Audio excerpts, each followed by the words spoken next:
This is the Graceful Atheist Podcast. Welcome to the Graceful Atheist Podcast. My name is David, and I am trying to be the Graceful Atheist. I've said here on the podcast before and on my blog that I have nothing against the average everyday believer.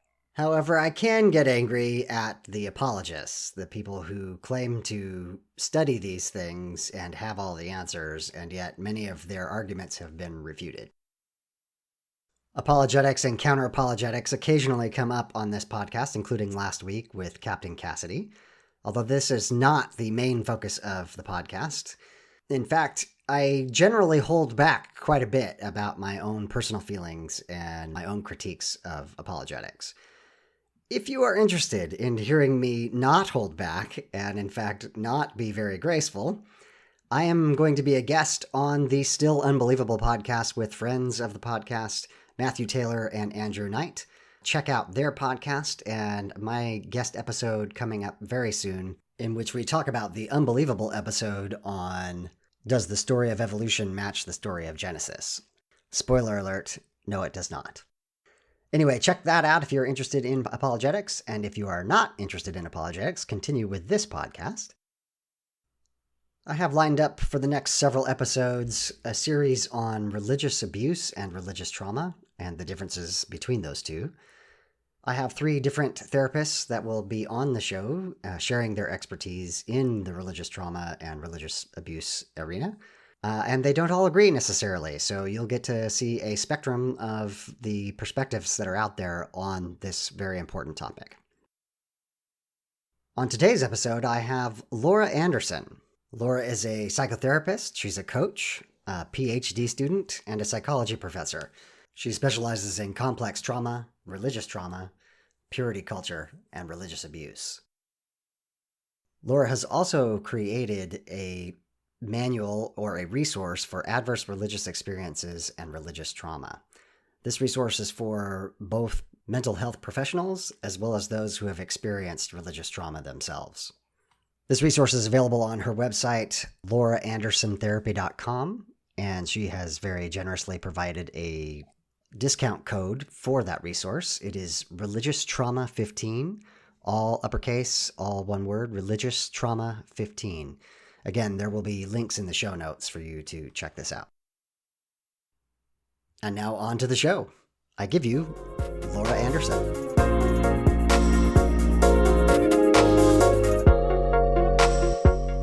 Laura Anderson, welcome to the Graceful Atheist Podcast.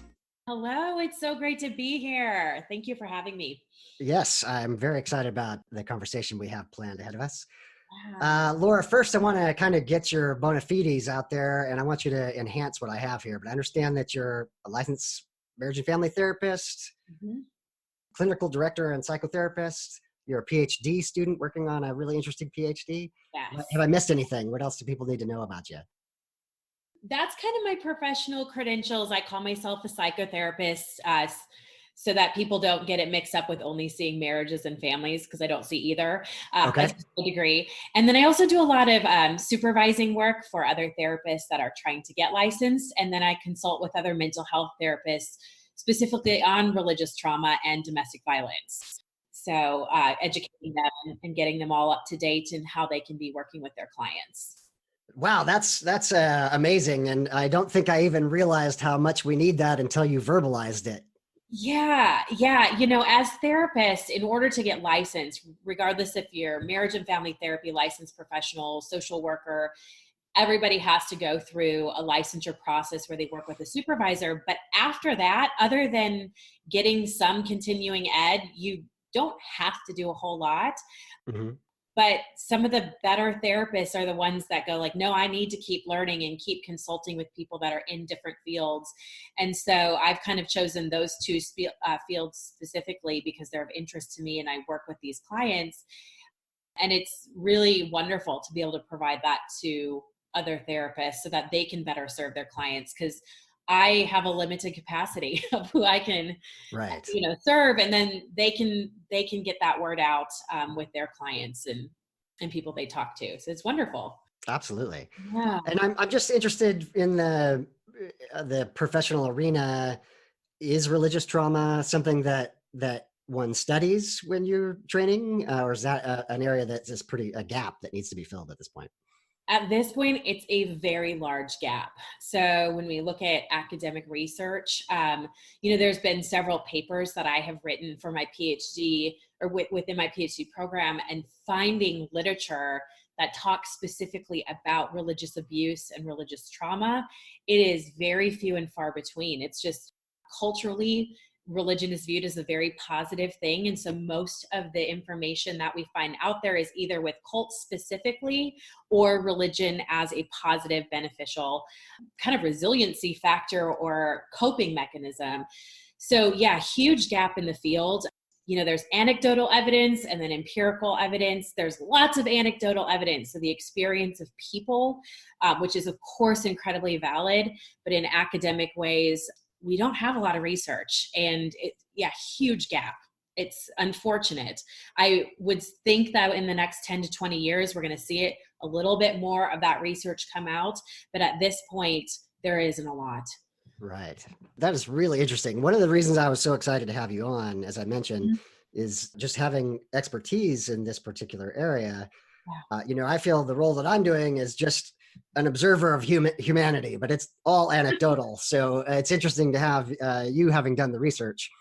And I want to focus mostly on your work and the research you're doing. But before we get there, tell me a little bit about your experience. What was your faith tradition growing up? And did you have doubts? And where are you at these days? Yeah, those are great questions. So I grew up in the Evangelical Free Church, which for those people who don't know what that is, because it's evangelical, but it's a specific denomination. So I always say it's kind of the hellfire and brimstone of Southern Baptists, combined with rigidity of Church of Christ, combined with the stoicism of Lutheranism. Okay, got it. This, like, the worst things that you can think of all put together. It was, used to be known as the Dutch Reformed Church. Okay. So I'm originally from northern Minnesota. So we've got a lot of the, Swedish people and all those sorts of things. And then within that, of course, the church that I grew up in went to for the first almost 30 years of my life and worked in and volunteered in was also Reformed theology, so Calvinism. Mm-hmm. So I feel like there's more than a double whammy. It's like a quadruple whammy of kind of things coming in. That's amazing. Yeah. Yeah. I don't know if amazing is horrifying. It's horrifying. It's amazingly horrifying. Yes. Yeah. Yes. Yeah. Yeah. So I grew up there. My parents were directors at an evangelical Christian camp. I didn't really realize that we were quote unquote missionaries until much later, when I was like, oh, that's why they were raising support and all those sorts of things. So grew up there, started actually working at the church that we were attending, and worked there for about 4 or 5 years in the youth group. And I feel like that was for me this transitional point of like really getting into theology and fundamentalism, all of those sorts of things, almost because I didn't have a choice. I was a very curious person. I had a lot of doubts. I had a lot of questions, but I learned very quickly that's unacceptable. And there wasn't a safe place to ask those questions or express those doubts. And because I worked at the church, anytime I did that, my position was potentially up for grabs in terms of like, is this a person who we should employ? So I was also looking if I have a question about my faith, I could lose my job. So I did learn to keep a lot silent. And eventually, after a very, I would say, abusive situation at the church involving just a lot of threats and accusations and intimidation of who I was, a lot of bullying and isolation, I finally left the church. But they sabotaged me from being able to leave the community. I was hoping to maybe go back to school or to try to get other jobs, and they called people and schools and jobs and I was unable to leave. That I was essentially stuck there at 23 years old. All I wanted to do was be able to leave, and I couldn't get out. So I kind of did their whole repentance process. Oh no. Yeah. just kind of stuck it out, and eventually was like, no, I do need to go back to school. And interestingly, that landed me at Liberty University, which, Wow. Okay. yeah, which most people go, oh, that's so conservative, I can't believe you've gone there. But actually, like, that was less conservative than how I was used to believing and thinking. Like, this was the first time I'd really been introduced to secular textbooks. Oh, wow. Okay. So for the first time ever at 25, 26 years old, I'm starting to read like all these different things, and it's not exactly how I've been taught. And really through my master's degree program at Liberty is where I started my deconstruction process, because I started to realize people are different than what we were told. You can't just put people into a box. There's not a black and white answer of this is what's right and this is what's wrong. And so, as weird as it sounds, I actually credit going to Liberty as like the catalyst. I love it. That got me out of my faith. So I bet Jerry Falwell would love to hear that. Yeah, I'm surprised that's not on their website right now. Yeah, someday I will really be public with that. Yeah. I do find it interesting. Anytime I interview someone who was in a paid ministry position of some kind, you do feel trapped. Yeah. You feel like Yeah. even long before you're ready to say, I'm done with this, you can't even express the questioning. And that feeling of isolation is just terrible. Yeah, it was terrifying, I think. And I realized it very early on. I lived in a smaller community, and the church that I worked at was quite large by comparison. So many pastors, many staff members. And within maybe the first week of working there, I've always been a very intuitive person. And I caught on to the fact that the lead pastor was having an affair. Oh, wow. And I was 19 at the time and a female. And so I'm going like I am going to, there's no way I can say anything. I have to just kind of put up with this. And that was 1 week into the job. Oh, my, wow. And things just progressively got worse. And I remember, I remember an experience with one of the youth pastors who was technically, I guess, a boss of mine. And he had misplaced something. And he came into my office and started accusing me of lying to him, and was yelling so loud that one of the other ministry assistants came in and kind of like closed the door, rather than coming in and saying like, hey, is everything okay? She came in and closed the door because it was like, I just, I want to respect what he's saying to you. And I was like, oh my goodness. And I was like, I can't believe this is normal. Like, this shouldn't be normal. And I remember going to a couple people for help and saying like, am I in the wrong here? Is this normal? Is this church politics? And everybody just said, he's in a position of spiritual authority. You have to respect him, and you need to apologize and repent and try as hard as you can to make things right. And so this is all, that happened probably 3 months into the job. Oh, no. And it's just this weird culture, because you feel like they can fire you for anything and make it a spiritual reason so that it's all acceptable. And it constantly puts you on pins and needles. I didn't even realize how much anxiety I lived with constantly until I deconstructed and left organized religion altogether. I had no idea like that living with constant anxiety wasn't normal, Right. And, nowadays we kind of have the term gaslighting to describe that. And from a psychology point of view, is there a clinical way to describe that? What you just said, gaslighting, is perfect. Okay. However, I would also say that it's abuse. When you look at what the dynamics of abuse are, really underlying any sort of abuse is power and control. And there's many different kind of things that make up power and control, which I'm happy to get into. But an abusive relationship is where one person or one party or one system says, I am in power, I'm the one in control, and I have permission or free reign to do whatever is necessary to maintain that position. I would say that fundamentalist religions, and maybe even all religions, I don't know, can very easily move into that dynamic quickly. And so I would describe what I experienced working at the church, and even before that too, but definitely during that period was incredibly abusive. Absolutely. I mean, I think unquestionably in your case. Yeah.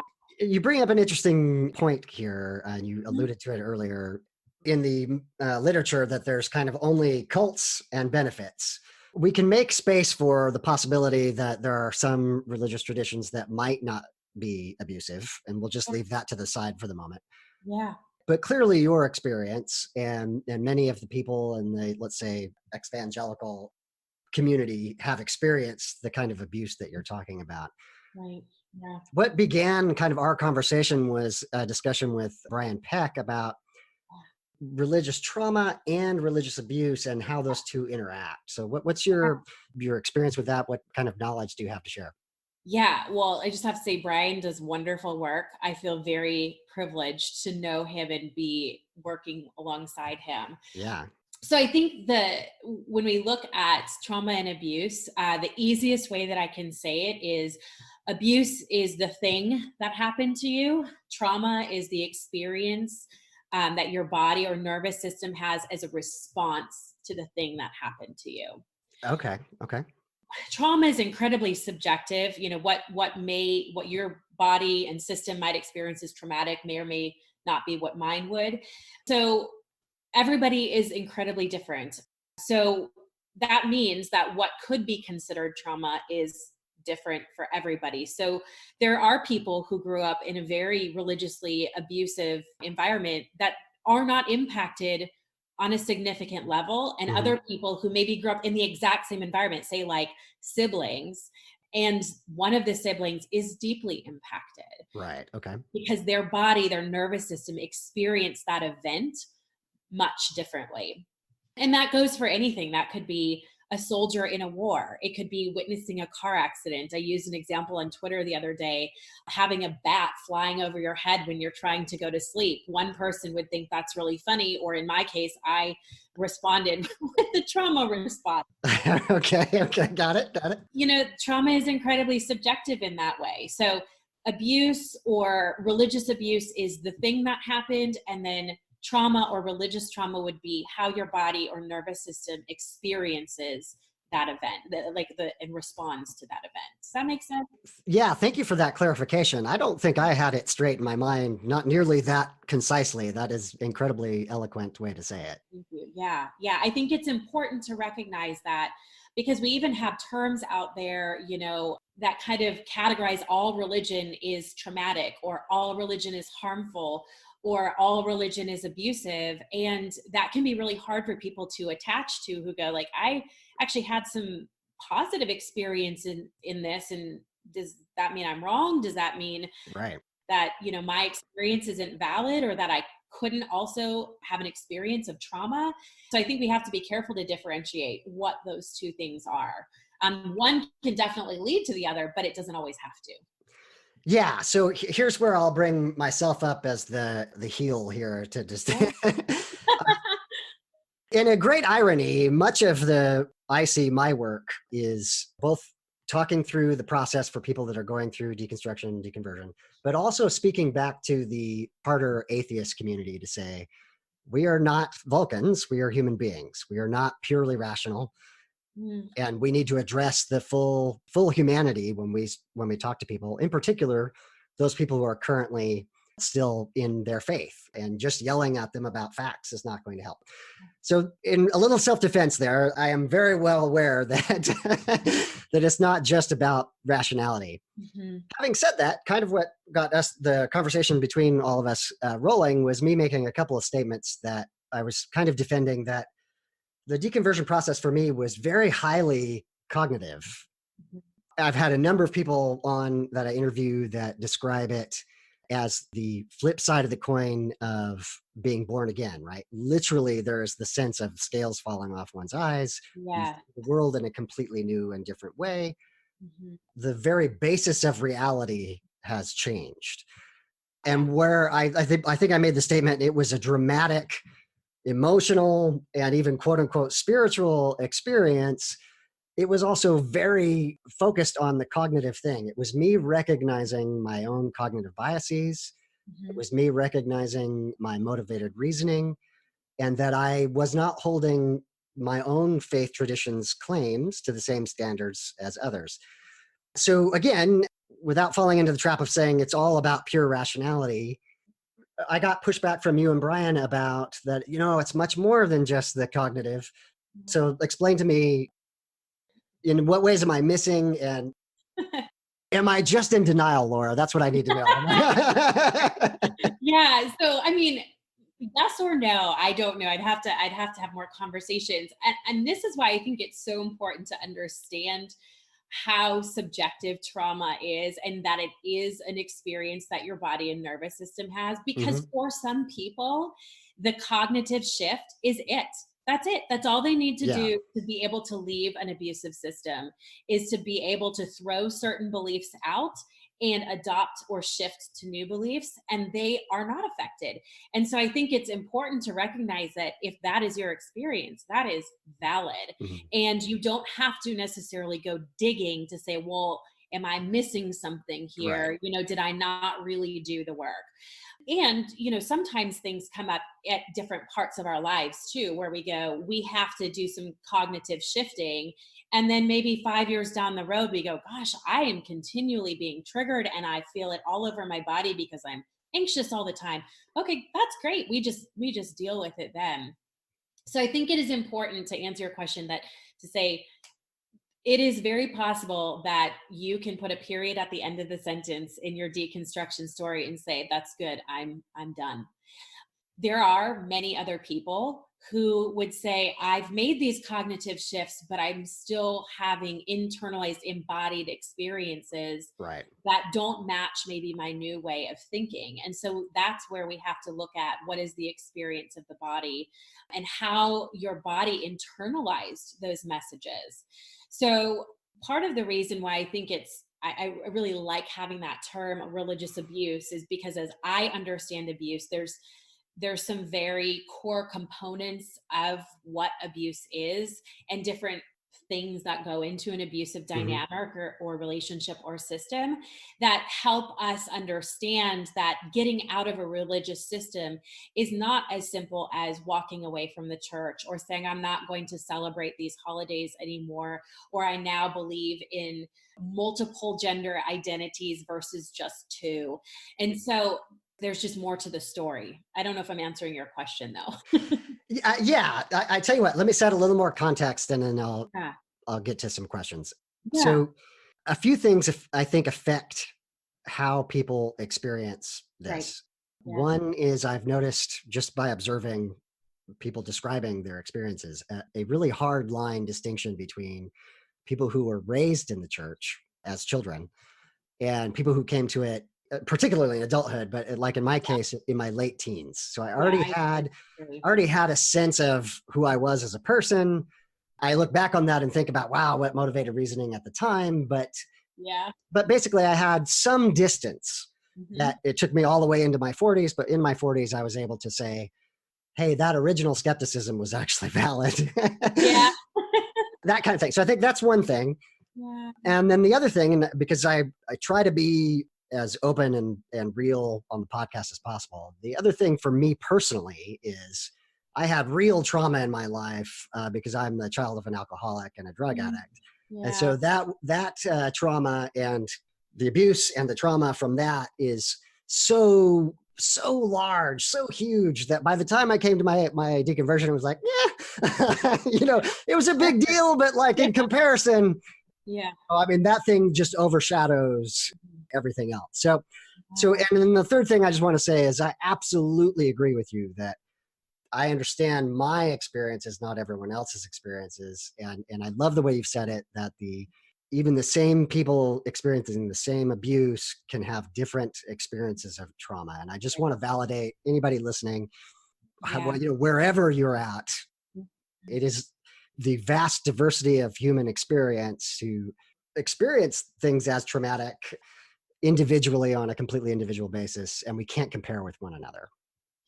Yeah, I appreciate you saying that. I think that the moment that we start comparing traumas and our processes of healing trauma is the moment that shame just takes over. Because there's this idea then that because I didn't quote unquote have it as bad as you, or I didn't respond the same way you did, it somehow invalidates my experience. So the more that we can give each other permission to have like space in whatever our experience and response is, that in and of itself can either promote or start healing, or even just be the thing that heals, Right. realizing your experience is valid. So I appreciate you saying that. Yeah. For people who maybe they don't, they're not even familiar with the term religious trauma, in what ways does this present? So if they are just thinking about their own lives, what are some of the signals that, hey, I'm actually experiencing this thing that I didn't know, I didn't have a word for before? Sure. Yeah. So when we look at it like from a mental health perspective, I think one of the most confusing things that people have found is that religious trauma is oftentimes very much misdiagnosed. And I'm happy to use my own story as kind of like a reference point here. Sure, that'd be great. But I have other trauma than just religious trauma. Also, I have a lot of sexual trauma. And so as I was trying to figure out like, hey, what is it that's going on here? Like all these physiological things are happening to me, all these psychosomatic things, all these psychological things. And I couldn't seem to get a diagnosis that ever fit. So Mm, when we look at religious trauma, one of the issues is that a lot of people mimic symptoms from a lot of other mental health issues okay. that can sometimes confuse or kind of lead you down an incorrect path. And so that could be anything from, things like PTSD to anxiety, depression, borderline personality disorder, bipolar, sexual dysfunction, social phobias and anxiety, GI, like gastrointestinal issues, endocrine issues, Wow. adrenal fatigue, all of those sorts of things. What I really look at those are kind of symptoms of a deeper problem. So I come from what is called a trauma informed approach. And essentially, what that means is that I see people through the lens of this experience that has happened to them. Hmm. And I look at the things that they're dealing with as typically symptoms of a much larger problem. So if you're dealing with an eating disorder or sexual dysfunction in this context, yes, we can work on some eating disorder or sexual dysfunction things, but we have to actually get to the root, to the trauma, and deal with it from that level in order to see that symptom alleviation. Right. That's where there can be a lot of confusion. I think about a lot of people, myself included, coming out of the purity culture, Yeah. where the messaging against premarital sexual behavior is so rigid and strict, and with the consequence of hell. And so then, you go, I'm cognitively rejecting that. I'm no longer going to believe that. I'm going to engage in whatever premarital sexual activity I decide is good and safe for me, but my body is responding very differently. Right. And so we go, well, that must mean that there's something wrong with me. So I need to go get checked out by doctors and go to a sex therapist and, whatever. And I go, Yeah. yeah, that could be helpful because there really can be some real physiological issues going on there. It's not uncommon for women to develop vaginismus as a result of coming out of something like the purity culture. But that diagnosis in and of itself isn't really touching what is causing that. We have to go back to the abusive messages that our body has then internalized as overwhelming and too much and trauma. So it's interesting that you bring up the topic of sex. Mhm. I have interviewed gay people, straight people, women, men, and underlying a lot of their shame comes from either a purity culture or Yeah, even not a hardcore purity culture, but just the Christian message in general, even its right. kind of benign form, Mhm. internalizes this sense of we are not good, that our best is filthy rags, right? Right. So talk a little bit about how that can affect a person as far as internalizing that message. Sure. So I would guess that most of the people that are listening to this are familiar with the concept of like indoctrination.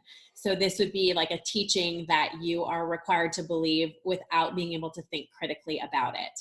So especially for those individuals who grew up being born into this culture, there's never a time where they haven't heard the message, you're dirty, you're filthy, you're not even worth the air that you breathe, your body is evil, it does evil things. Mm.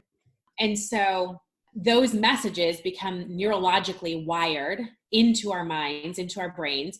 And the way that our brain and body works together is that those messages that are wired in send chemicals and hormones to our body that affirms what that message is. And so if you are taught that you don't deserve anything, Yeah. and that you should feel guilty about all of this, like that's the message running through our mind.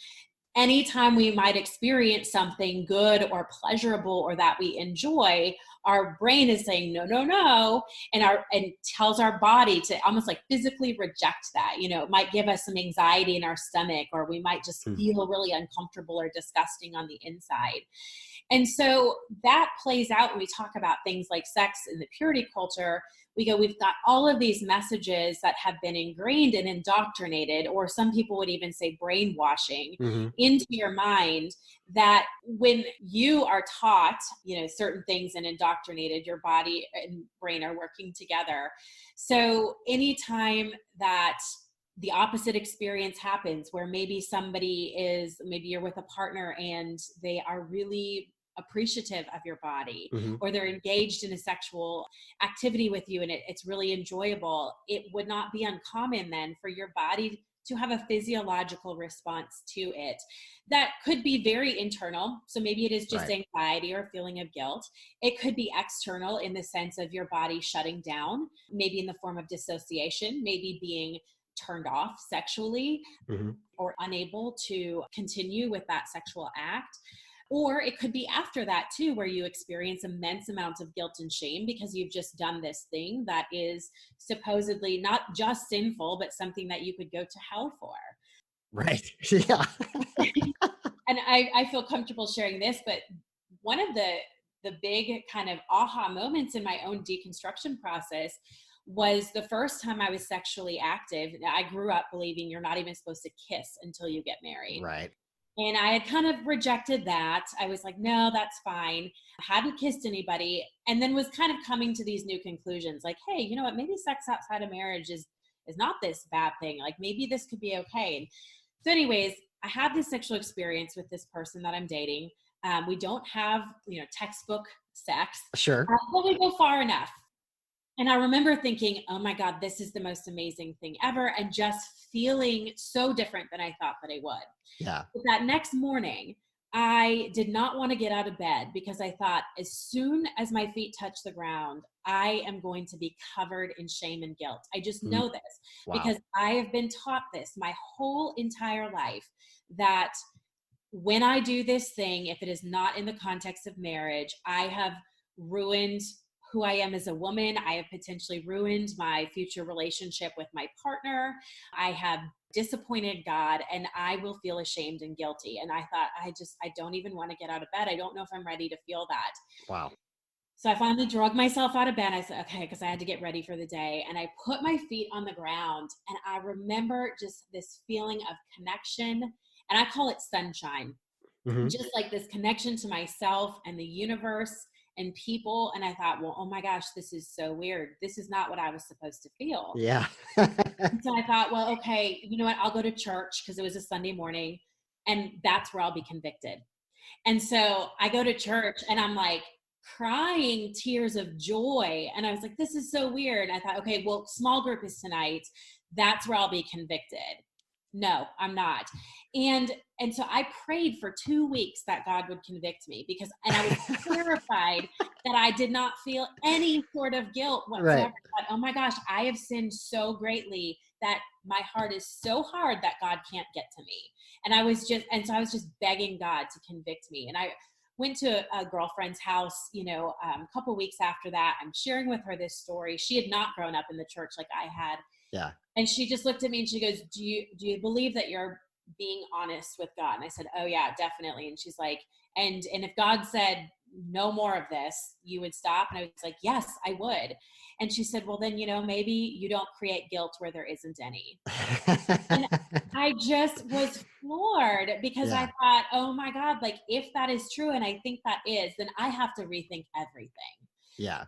And so I have had many adverse experiences with sexual experiences after that have included trauma, but I feel like that was this one experience that have always had to hold on to, of this is probably what a sexual activity and experience and connection to another human should be. Right. So that's what I'm always going towards. But it wasn't always easy after that because of a lot of that shaming messaging from the purity culture, especially after some traumatic situations. But it's interesting to experience that. I'm struck by it's abuse indeed, right? Yeah. That the indoctrination is such that it's saying the basic elements of being a human being are Mhm. bad, are wrong. Right. And that, we would use the word natural. The Mhm. evangelical church would say, yeah, well, that's sinful. Yeah. But just imagine, well, you don't have to imagine, but, people listening, your experience of growing up as a teenager, going through puberty, having desire, discovering your own sexuality and what it turns you on, and feeling guilt and shame for that. And yet that is biologically hardwired. It is about the most fundamental thing about humanity that you can get to. Yeah. And I find that this is kind of the big message of the post-deconversion, post-deconstruction, is that re-embracing your humanity. And I just want to highlight something that you've been highlighting throughout, is your focus on not just the emotions, but the body as well. Mhm. That in many ways, the body entails or holds these emotional experiences. Do you want to expand on that? Yeah, I really agree with what you had to say about just kind of the inherent sexuality that each of us are born with, and how it really is, for lack of a better term, demonized. Mm-hmm.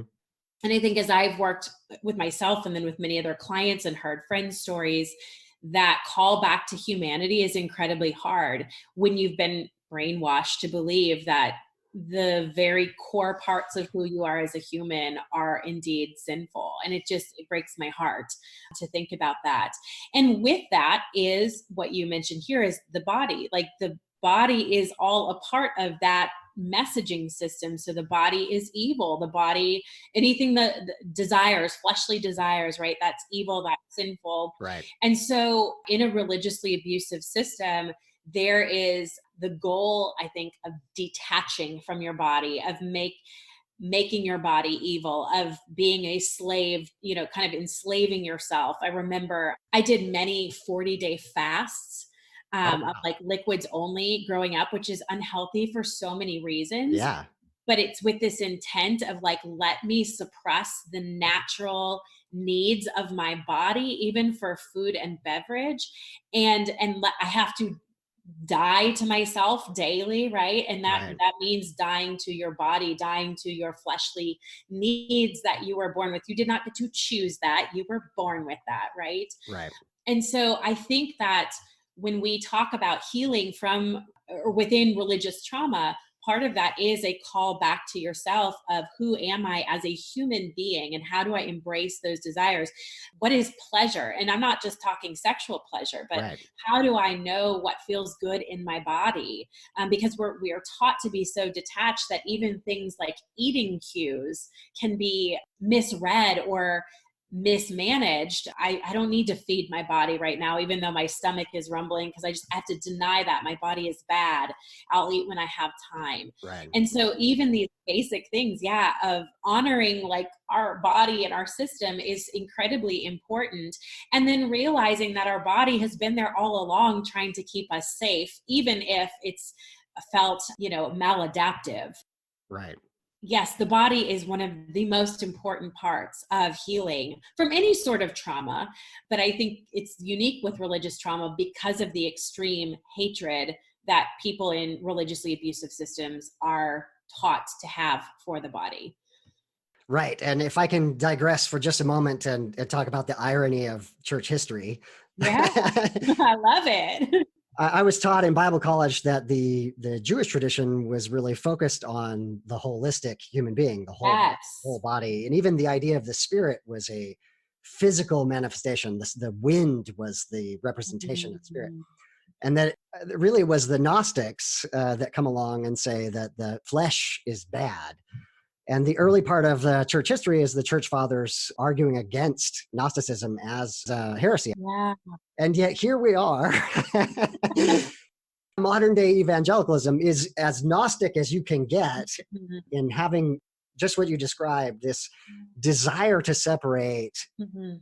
this idea of spirit from the flesh. And the flesh is evil Right. and the spirit is good. And yet even original church doctrine would say that the Yeah. whole human being is important. And so Yeah. even if you're a believer, you're listening to this, even just getting back to an original interpretation would be healthy. Mhm. Yeah. Yeah. I think that's so important. Most people growing up in any sort of church tradition are not taught an accurate history, Right. the Bible, the church, those sorts of things. But, to bring this back to even that idea of what is, religious abuse, I'm talking about power and control. So the body is a wonderful way to gain power and control. If I can impose rules and guidelines and standards and expectations of who you are as an individual, what your body is, what you can and cannot do, that puts whoever the rule maker is Hmm. in a huge position of power and a huge ability to control. So that actually, that hatred and despise and vilifying of the body is actually what can fuel this abusive system. Right. Yeah. Let's talk a little bit more about the ways that fundamentalism in particular, but churches in general and leadership are abusive. Like, so Mhm. what are some of the ways that that presents itself? A lot of times when I'm working with other mental health professionals or even clients, one of the ways that I kind of present religion as abuse is very similar to domestic violence. Mm. There's a lot of similarities, and I just say that because you might have listeners who are like, "Oh, wow, it sounds like she's describing domestic violence resources," and I kind of am, Okay. but I kind of talk about them as it pertains to religion. And so when I look at like, okay, what is religious abuse? Or kind of what does that look like? How is it how power and control? That religious abuse, just kind of at its core, is abuse administered under the guise of religion, which can include harassment, humiliation. It can include mind control, psychological abuse, isolation, threats, intimidation, minimizing, denying, blaming, asserting your spiritual authority, making it difficult to leave the religious community, and even physical and sexual abuse. So that's kind of the shorthand, like, here's how religion could be abusive, but just kind of going into a couple of those, like using coercion and threats. So that could be like attempting to or convincing individuals that they have to follow certain rules or lifestyles in order to secure their eternity or their position in the church. But that's used to keep people from stepping out of line, or they can use threatening, like excommunication, or what some people call disfellowship, making threats like if an individual seeks outside help from therapists Mm. or legal authorities or the police. And so that's using coercion or using threats to in a religiously abusive way. Using emotional abuse is a huge one. So making Yeah. individuals feel bad about themselves, calling them names like worthless, a sinner, Oh. public or private humiliation for mistakes or sinful acts. There's many times where somebody has a mistake or makes a mistake or what would be considered a sin, and they're called up in front of the church congregation and either have to repent or confess or those sorts of things. There's a lot of guilting, a lot of gaslighting. There's a lot of theological teachings that promote human worthlessness. There's a refusal for autonomy. There's a huge sense of isolation. So a lot of people are required that you can only have relationships or your main relationships are only with people with inside that religious system. And sometimes even requiring you to break off relationships with other people that are outside of that church or that system. There's a lot of isolation in determining where you can go, who you can talk to, what you can read. Right. that concept of information control. Right. And then using fear to justify those actions too. So, oh, you can't be out in the world, or you can't have those friends because they're going to just try to drag you down. And so we're here to protect you. But really what that is isolating. Right. The thing I wanted to highlight is number one, you, I think, described your personal experience Yeah. to a T here Yeah. of the emotional abuse, the spiritual control, trying to assert spiritual authority. Is it accurate to say that out there in the world that there's a spectrum of churches from, there might be some inherent bits of Christianity that are abusive to begin with, but that there are going to be some churches that are decent, as it were, all the way to another spectrum where they are very authoritarian, very information controlling, very cult-like. Yeah, I think like anything, a spectrum is a great way to describe it, right? I nowadays tend to go, well, you're kind of still using the same textbook as your guide, Yeah. and like the same traditional like interpretations of that. So I sometimes have a hard time viewing it as a spectrum as much. That being said, I know that the application of that, of how the texts are interpreted, can be more of that spectrum where you've got, a lot more of those, what they would say like progressive Christianity on maybe one side, and then kind of some of those more extreme, think like Westboro Baptist Church, Sure. That sort of thing on the other side. I totally agree. I'm actually being too too open here. I think that if you take the Bible at its word on any level, if it's not just purely metaphorical, right, it is inherently sexist. It is inherently anti-LGBTQ. It is inherently racist. It is inherently all of these things. So there's almost no way to implement that in a non-abusive way. So I totally agree. I was trying to be possibly too generous, but I guess I think that the point that is important for listeners, maybe you're a progressive Christian, maybe you're a believer, is to hear that the abuse can be subtle. Honestly, it almost always is. So I'm going to use the comparison of a domestically violent relationship, and I think you'll be able to kind of draw these lines, or I can make them. Sure. But let's say you go out on a date with somebody. You're at dinner and they start cussing out the server. They flip the table over. They get super angry. They might even punch a wall. Second date is not happening. It's just not, right? Yes. It's not going to happen, because we would go, oh, whoa, no, absolutely not. Yeah. So to that point, abuse is very subtle, because if we were to see it like that, we would always, as humans, always go, no, that is not something that I want to be involved with. But any sort of abusive relationship or system follows a very specific pattern.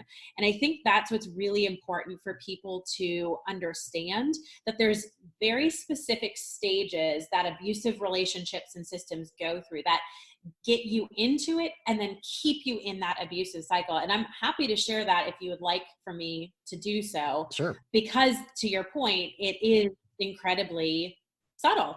Yeah, I'd like to continue with this because I think this is really important, because we discussed earlier, and maybe we'll have time to go in more depth about our natural cognitive biases and the motivated reasoning that we will have a tendency to minimize and justify the abuse that we see around us. That's just going to be the natural response.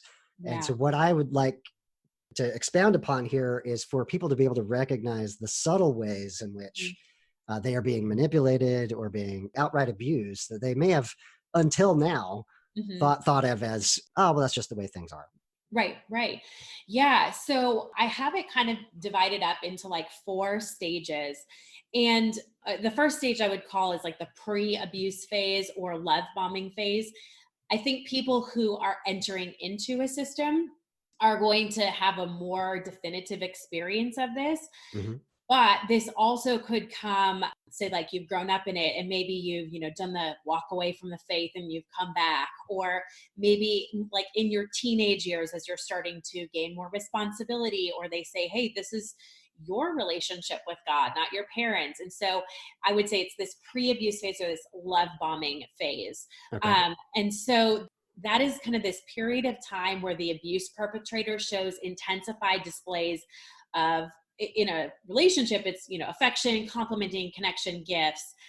But in a religious system, it can be very similar also. So it's intensified connections, intensified complimenting, affirming, those sorts of things. And what it does is it creates this intense sense of belonging, connection, and understanding that as human beings, we need that in order to survive. We need that. Yeah. What religion has done, and has had millennia to do so, is they have refined hacking the human need for belonging, the human need for community, the human need for what I've said to the Christian pastors that I've interviewed. I say, my best advice to you is do the potlucks, do the community organization, do anything that gathers people together and binds them together is a powerful motivator to bring them back. But in a way, this is being twisted in a manipulative way in order to get people in the door. Yeah, it is, because they are playing on a very real and human need for that connection, for that camaraderie. This is also a time where there's even like that romanticized view of Jesus, right? Like he came in and he saved my life and it's so much different. And then there's this promise of like, if you join us, like this can be your life, right? Like you can have the potluck every week and you can go to the small groups and that sort of thing. And within that, there's maybe like a little bit of this like assertive but balanced and kind kind of attempts to, you can have this too, like just kind of change your life in these areas. Yeah. You mentioned this earlier too, like oftentimes when somebody does quote unquote accept Jesus into their heart, they can feel that rush of emotions and maybe even like physiologically feel different, like they're lighter, they're more connected. Yeah. That they're tapping into a source that's greater than themselves. And then that is often celebrated by the people that are around them, that this is this new convert, and then they're given extra grace and patience as they begin to live their life for Jesus. And this is a very important phase in the quote unquote relationship, the abusive system, because this is what somebody will always go back to. Will remember when it was so good, that sense of connection, that sense of belonging and community. And that when things get tough, which we'll get into, that this phase is what keeps people going. Interesting. Okay. Of saying, I remember what it was like and how amazing it was. And so nobody's perfect. So I'll just keep going and whatnot so that we can get back to that. So it's important to talk about that pre-abuse or that love bombing phase in an abusive system also. Okay. And that, like we know, any that never lasts forever. Right. The honeymoon phase will end. Yes. It ends, and so then we go into what I call the tension building phase.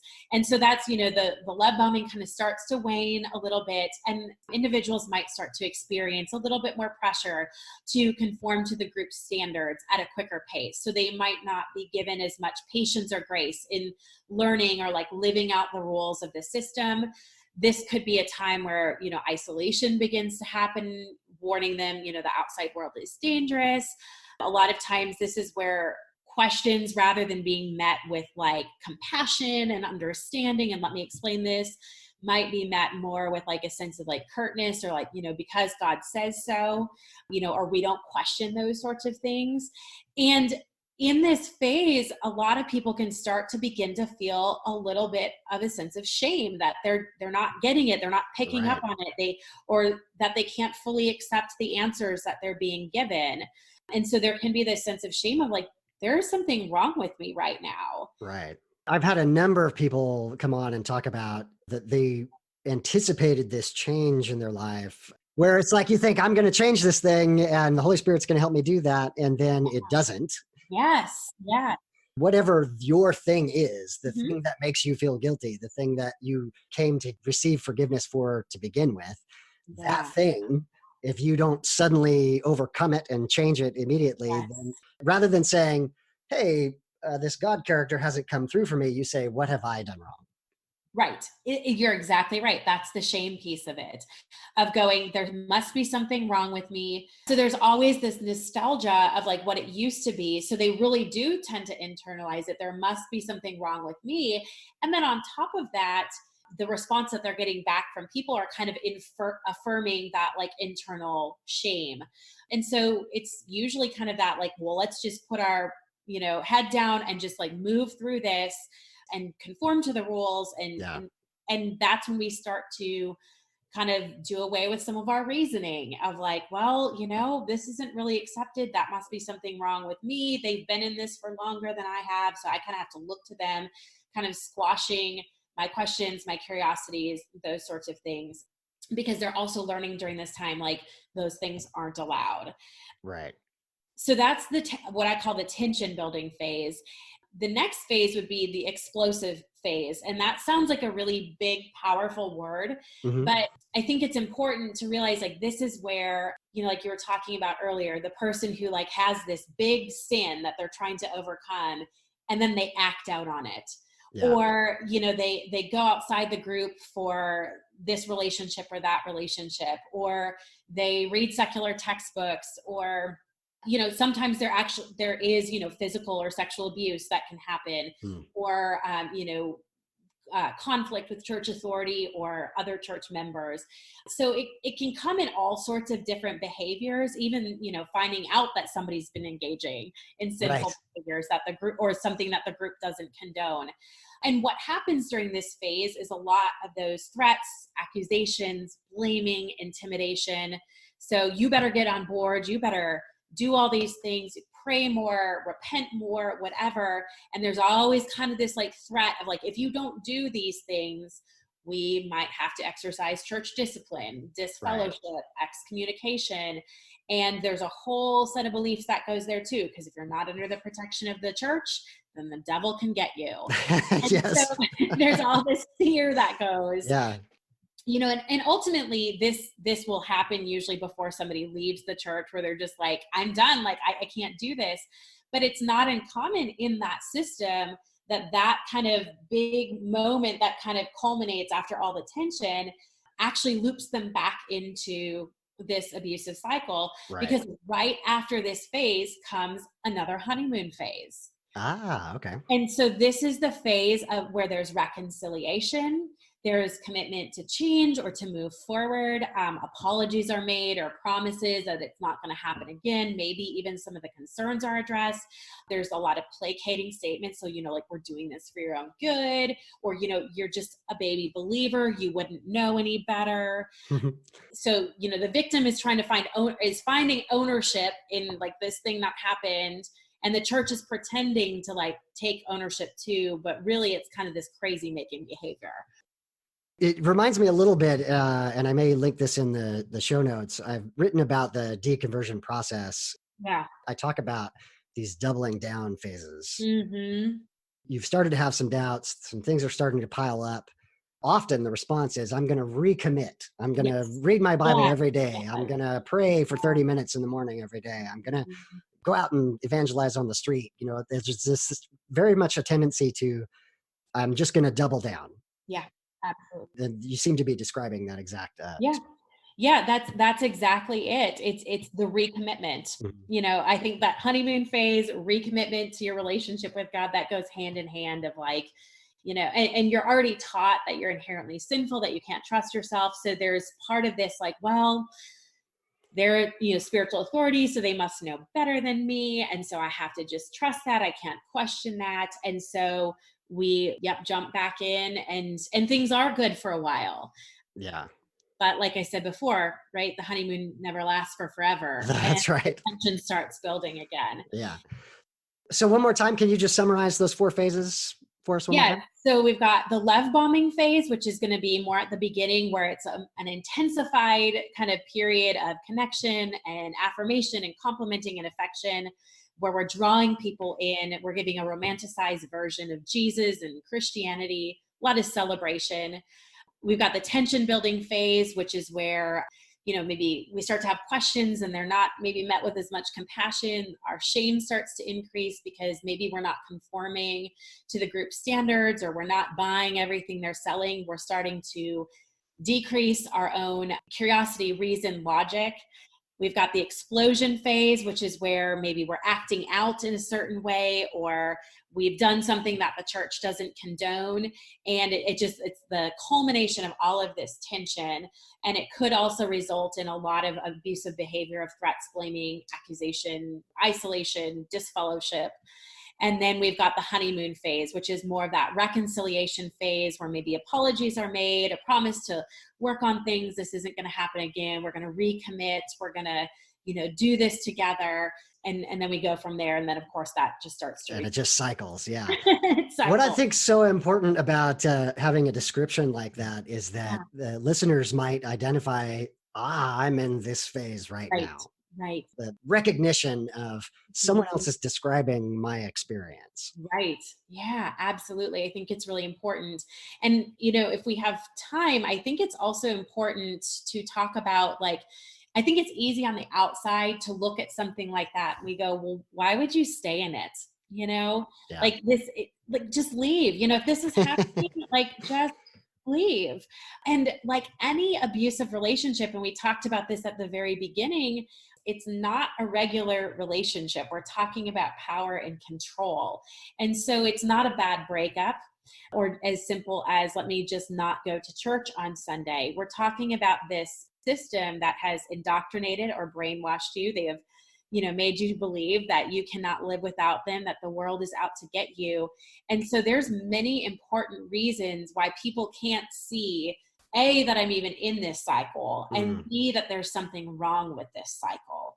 And so I think it's important to recognize that when somebody stays in a relationship or system like that, there is some very important reasons that they do.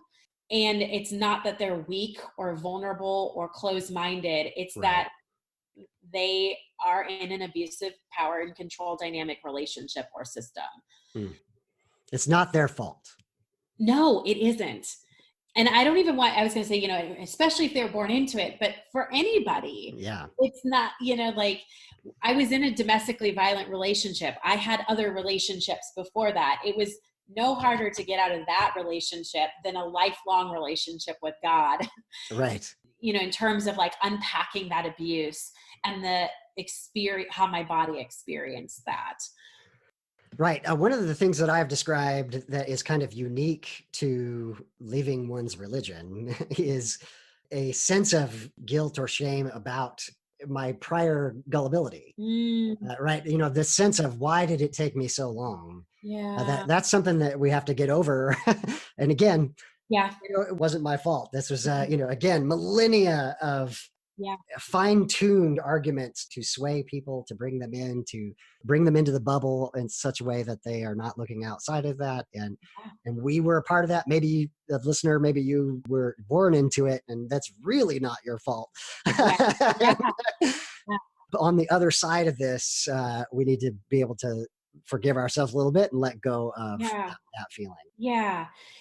Anytime that abuse happens, it's never the victim's fault. You could be the meanest, most naggy person, or doing all the sins, or, whatever it is, still do not ever deserve to be treated with abuse. That's never something anybody deserves. Absolutely. I think it's so important for people to hear that, because it's easy to justify and say, oh, but, I did do this thing, or I did respond this way. And I go, yeah, okay, that's fine. And we can always take responsibility for the things that we want to work on, but to realize that what we do does not cause abuse. Right. Abuse is a value system that people operate out of, or abuse is abuse as a system is a value system also. Yeah. So it's very important to know that. Well, I tell you, I feel like I've learned a tremendous amount in just this hour-long conversation. Yeah. I want to give you an opportunity to promote your work and how people can engage with you.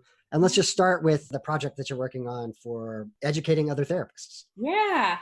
So I am a PhD student. I'm currently writing my dissertation, which I'm really pumped about. There's a light at the end of the tunnel. Kind of one of my final projects before I'm in full-time dissertation mode is that I have been creating a manual for mental health professionals, specifically on religious abuse and religious trauma. It is almost done. By the time that everybody is hearing this, it will definitely be done. It is, like I said, specifically for mental health professionals, but I think really anybody could appreciate it. And it's talking about specific fundamentalist beliefs. I do focus on American evangelicalism, but also know that there's many other religious systems that have very similar beliefs. And the concepts of religious abuse and religious trauma are the same regardless of what religion you fall into. Right. So we talk about different beliefs, talk about what is religious abuse, what does that look like in a mental health setting, and what is religious trauma and how might that be treated. And then interspersed in all of there, I've had some really amazing people share their stories as case vignettes for different topics, LGBTQ, men's roles, women's roles, sex, marriage, authority, biblical authority. And so it's really wonderful. I've had some amazing people contribute in order to help educate others. So that's the project that I've been working on right now, and it will be for sale on my website. And I am happy to give you a code once that's up so that your listeners can get a discount on that resource. Fantastic. Yeah, I'm really hopeful that it can be a resource, because one of the things as a clinician, I feel my job is to become educated about the things that my clients are dealing with. And my clients are wonderful educators, but I need to take some ownership as a therapist to say, like, hey, let me do some research on this. And so one of the things that I found with a lot of people who are dealing with religious trauma is they're like, I feel like I'm having to educate my therapist on what this is, or like convince them that this is a thing. And so I really wanted to kind of target it from that clinician standpoint of, let me help you do the educating part. Like, it's not up to your client to be the one to educate you.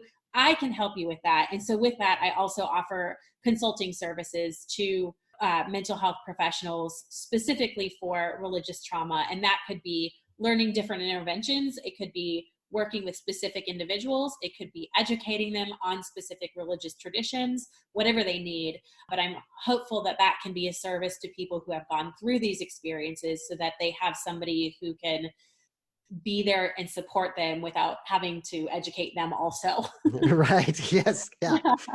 Yeah. You should not have to be telling your therapist what research they should be doing. Yeah, exactly. Exactly.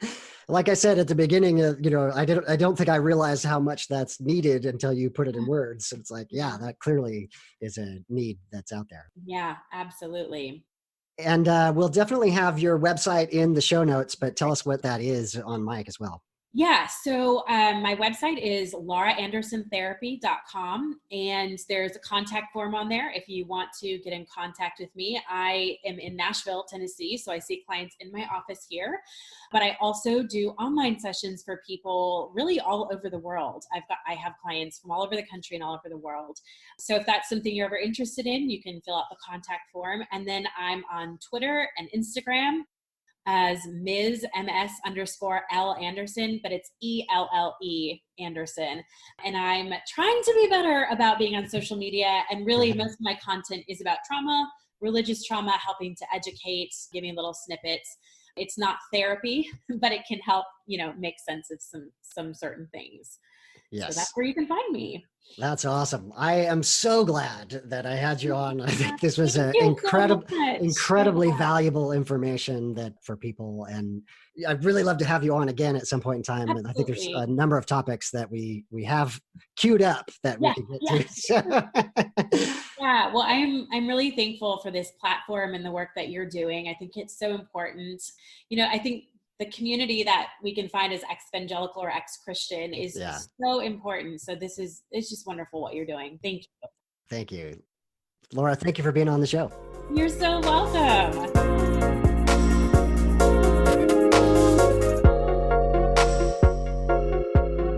Final thoughts on the episode.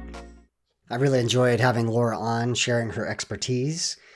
I think I learned quite a bit, in particular, the distinction between religious abuse, the thing that happens to you, and religious trauma, the subjective experience that you might have or the reaction to that abuse. And making that distinction has a huge impact on how we see ourselves, how we see our response to the deconversion, deconstruction process, to any religious abuse that we experienced.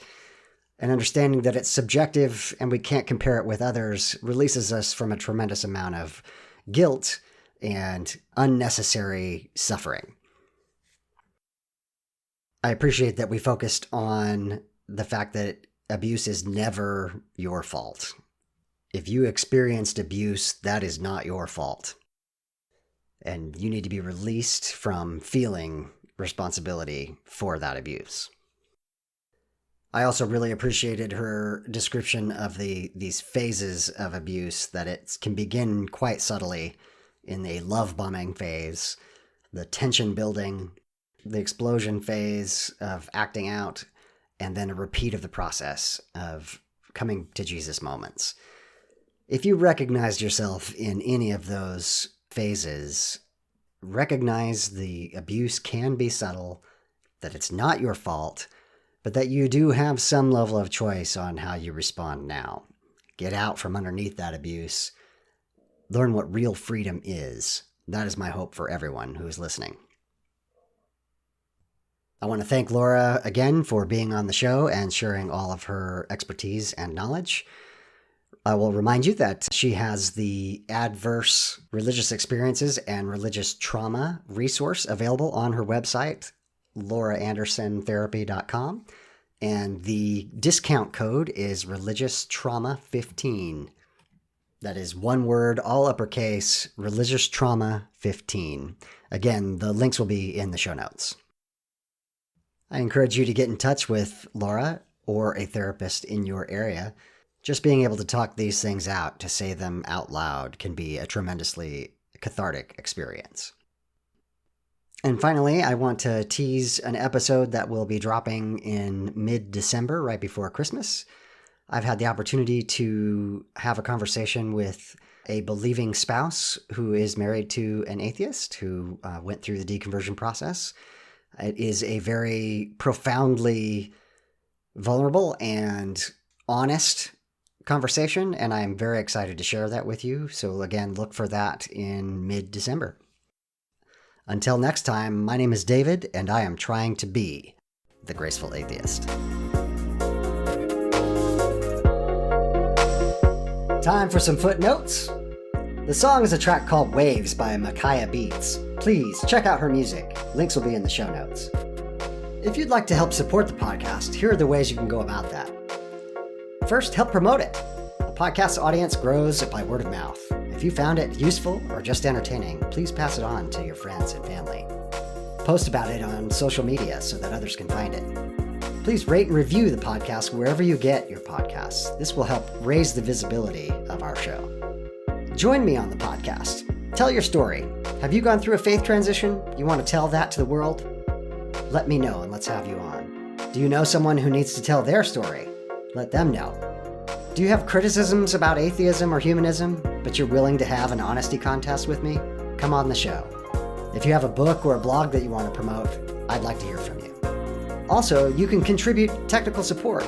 If you are good at graphic design, sound engineering, or marketing, please let me know and I'll let you know how you can participate. And finally, financial support. There will be a link on the show notes to allow contributions which would help defray the cost of producing the show. If you want to get in touch with me, you can Google Graceful Atheist, or you can send email to gracefulatheist@gmail.com. You can tweet at me at gracefulatheist, or you can just check out my website at gracefulatheist.wordpress.com. Get in touch and let me know if you appreciate the podcast. Well, this has been the Graceful Atheist Podcast. My name is David, and I am trying to be the Graceful Atheist. Grab somebody you love and tell them how much they mean to you.